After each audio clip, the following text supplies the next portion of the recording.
माता पार्वती ने पूछे भगवान शिव से दो प्रश्न।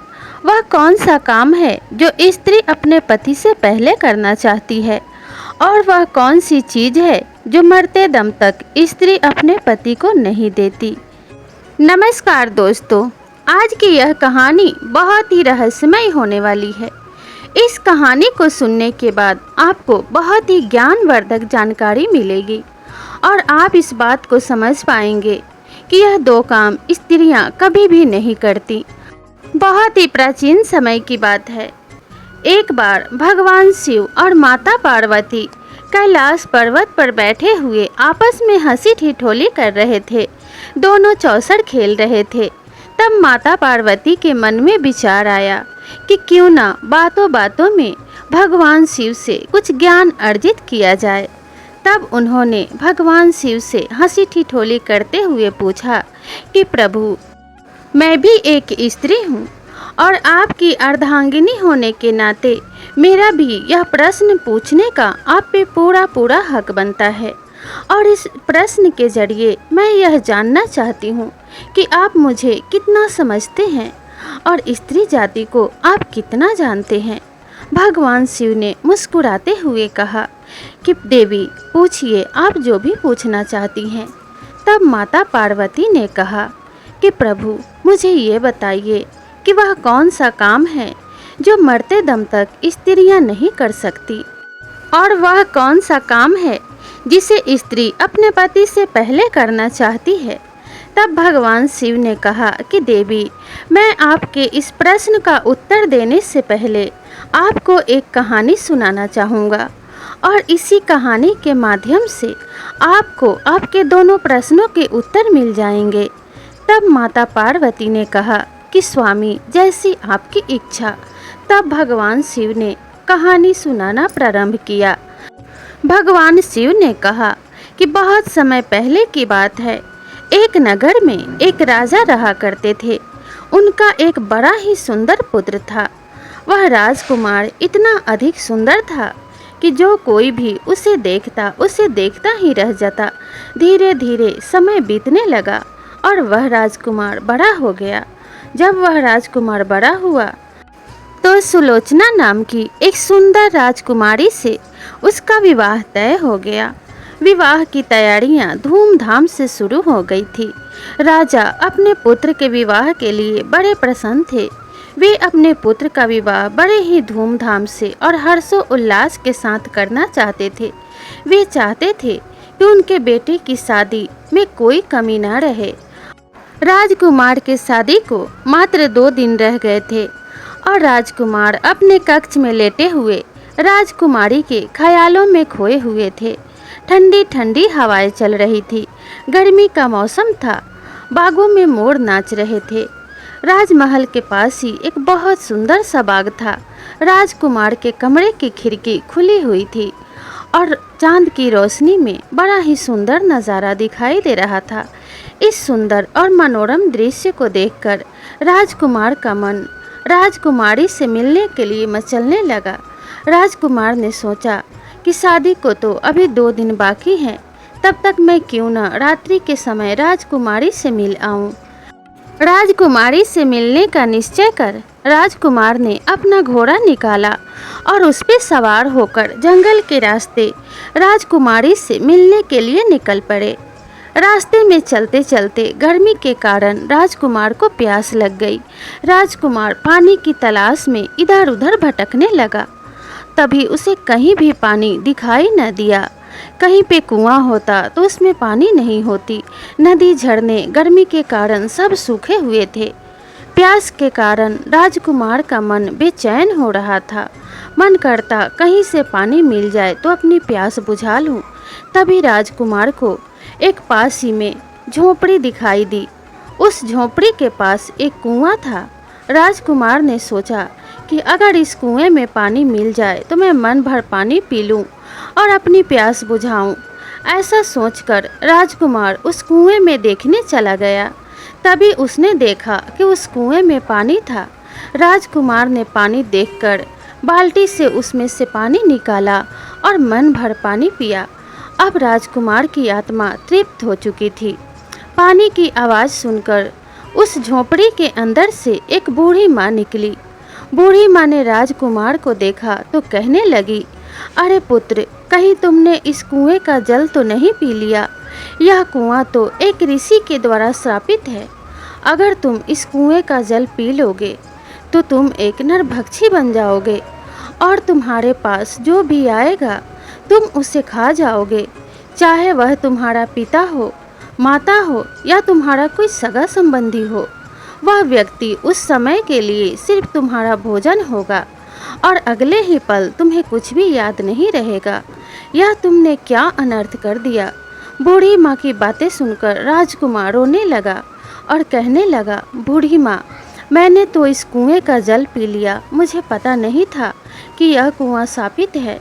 अब आप ही इस समस्या से बाहर निकलने का कोई उपाय बताइए। अब मैं क्या करूं? 2 दिन बाद मेरा विवाह है। अगर मैं राजकुमारी से विवाह करने जाऊंगा तो राजकुमारी को भी खा जाऊंगा। माता पिता के समीप जाऊंगा तो माता पिता को भी खा जाऊंगा। अब मैं क्या करूं? इतना कहकर राजकुमार जोर जोर से रोने लगा।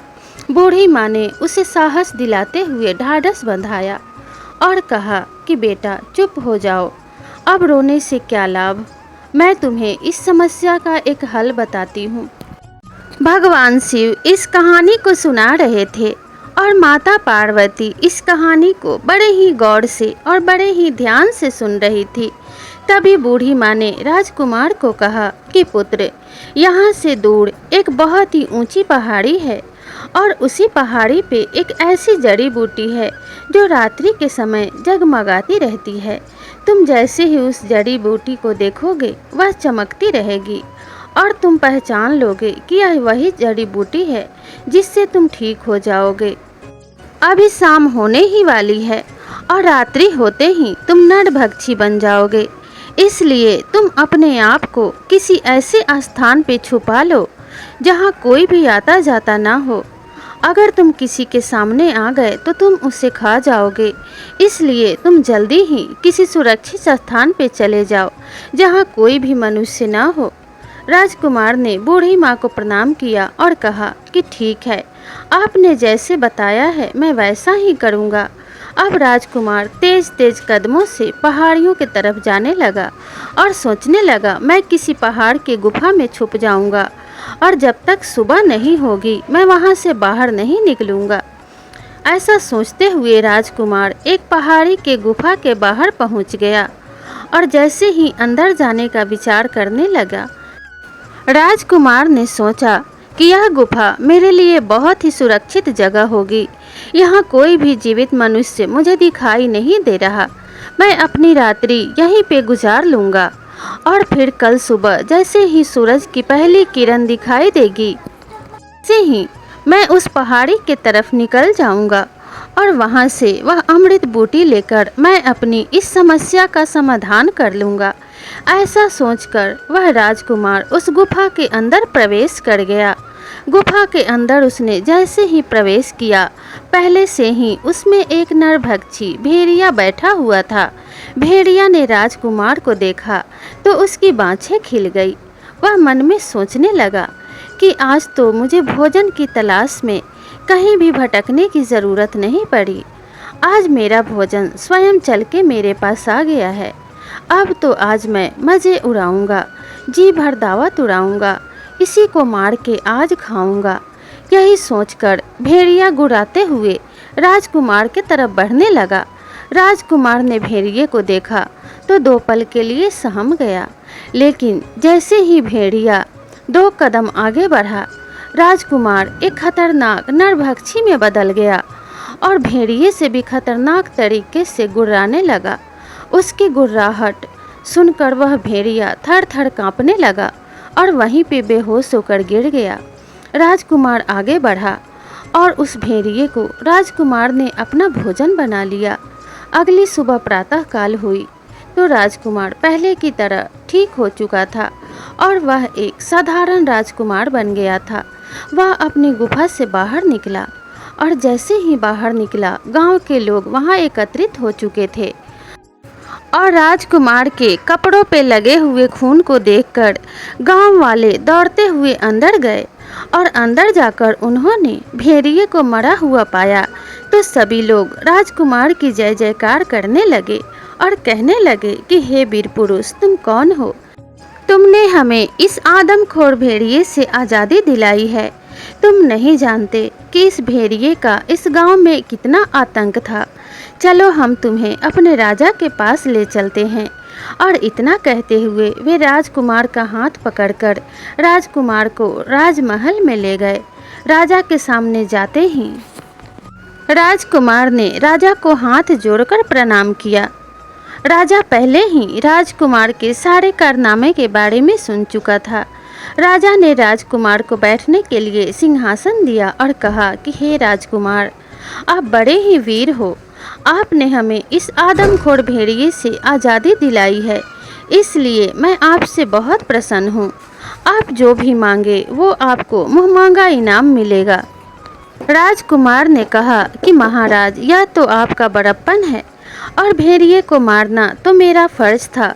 मैंने आपके ऊपर कोई उपकार नहीं किया है और मैं स्वयं एक राजकुमार हूँ। मेरे पास किसी चीज़ की कोई कमी नहीं है। तब राजा ने खुश होकर राजकुमार को एक उड़न खटोला प्रदान की और कहा कि इस पे बैठकर आप अपने राज्य में जल्दी से पहुँच जाएंगे। राजकुमार ने राजा को प्रणाम कर उस उड़न खटोला पे बैठकर पहाड़ी की तरफ प्रस्थान किया और जैसे ही वह राजकुमार पहाड़ी की तरफ पहुंचा, शाम हो चुकी थी और वह जड़ी बूटियां सूरज के ढलते ही चमकने लगी। राजकुमार ने उसकी चमक देखकर यह जान लिया कि यही वह अमृत बूटी है जिससे मेरी समस्या का हल होगा। और राजकुमार ने उस जड़ी बूटी को तोड़कर हाथों से मसल के उसका रस पी लिया। उस जड़ी बूटी के रस को पीते ही वह राजकुमार ठीक हो गया और ठीक होकर उसी उड़न खटोले पे बैठकर वह राजकुमारी के पास पहुंचा। और जैसे ही वह राजकुमारी के पास पहुंचा, उसने अपने पिता को संदेशा भिजवा दिया और कहा कि मैं राजकुमारी के पास आ गया हूँ, आप जल्दी से बारात लेके आ जाइए। अपने पुत्र का संदेशा पाकर उसके पिता बहुत ही धूमधाम से गाजे बाजे के साथ बारात लेकर पहुँचे और राजकुमार और राजकुमारी का विवाह बड़े ही धूमधाम से और खुशी खुशी संपन्न हो गया। अब राजकुमार उस राजकुमारी को लेकर अपने राज्य वापस लौट आए। दोनों खुशी खुशी रहने लगे। इसी तरीके से 2 महीने बीत गए। राजकुमार और राजकुमारी का समय बड़ा ही सुखमय बीत रहा था। तभी अचानक एक दिन उस राज्य पे पड़ोसी राज्य ने आक्रमण कर दिया। उड़न खटोले पे बैठकर राजकुमार ने बड़े ही वीरता के साथ दुश्मनों को खदेड़ दिया, लेकिन पड़ोसी राज्य के एक सैनिक का तीर आकर राजकुमार के सीने में लगा, जिसके कारण राजकुमार की मृत्यु हो गई। सैनिक राजकुमार को उठाकर महल में ले गए। जब राजकुमारी ने अपने पति के शव को देखा तो दहाड़े मारकर रोने लगी। वह चीख चीख कर भगवान से यही गुहार लगा रही थी कि हे प्रभु, आपने यह कैसा अनर्थ कर दिया। मेरे पति के बदले मुझे ले गए होते, मुझे मार दिया होता तो यह मेरा सौभाग्य होता, लेकिन ऐसा करके आपने मेरे सौभाग्य को दुर्भाग्य में बदल दिया है। अगर आपने मेरे प्राण ले लिए होते तो यह मेरा कितना बड़ा सौभाग्य होता। यही कहकर वह रोती जा रही थी। अब राजकुमार की अर्थी सजाई गई और सभी लोग लेकर उसे शमशान की तरफ चले गए और बेचारी राजकुमारी रोती बिलखती पीछे रह गई। तब माता पार्वती ने कहा कि हे प्रभु, इतनी छोटे से प्रश्न के लिए आपने इतनी बड़ी कहानी सुना दी। तब भगवान शिव ने कहा कि देवी, आपका यही प्रश्न था कि वह कौन सा काम है जो स्त्रियां अपने पति से पहले करना चाहती हैं। तो इसका जवाब ये है कि स्त्रियां अपने पति से पहले मरना चाहती हैं ताकि वे इस दुनिया से सुहागन विदा हो सके। वह स्त्री बहुत सौभाग्यशाली होती है जिसकी अर्थी अपने पति के कंधों पे जाती है और सुहागन इस दुनिया से विदा होती है। इसलिए यही वह काम है जो स्त्रियां अपने पति से पहले करना चाहती हैं। और आपका दूसरा प्रश्न था कि वह कौन सा चीज़ है जो स्त्रियां मरते दम तक अपने पति को नहीं देती, तो उसका जवाब यही है कि स्त्रियां मरते दम तक अपने पति को कंधा नहीं दे सकती। अगर एक स्त्री मर जाए तो उसका पति उसे कंधा दे सकता है, उसे शमशान ले जाकर उसे मुखाग्नि भी दे सकता है, जिससे उसे उत्तम गति प्राप्त हो। लेकिन अगर एक पति की मृत्यु हो जाए तो पत्नी कभी भी उसे कंधा नहीं दे सकती। तो अब मैं आशा करता हूँ कि आप मेरे जवाब से संतुष्ट हो गई होंगी। और ऐसा कहकर भगवान शिव मुस्कुराने लगे। माता पार्वती उनके जवाब से बहुत खुश हुई और उन्होंने कहा कि प्रभु, आप तो अंतर्यामी हैं, महाज्ञानी हैं। मैं तो बस आपसे हंसी ठिठोली कर रही थी। मैं जानती हूँ कि आपको सारे प्रश्नों के उत्तर पता हैं और आपसे बड़ा ज्ञानी इस दुनिया में कोई नहीं है और आपसे बड़ा दानी भी इस दुनिया में कोई नहीं है। मैं बहुत सौभाग्यशालिनी हूँ जो आप मेरे पति परमेश्वर हैं। तो प्रिय दर्शकों, आप सभी को यह छोटी सी कहानी कैसी लगी हमें कमेंट करके ज़रूर बताइएगा। और इसी तरह की ज्ञानवर्धक कहानियों के लिए इस चैनल को सब्सक्राइब ज़रूर कीजिएगा। तो मिलते हैं अगले कहानी में, तब तक के लिए नमस्कार।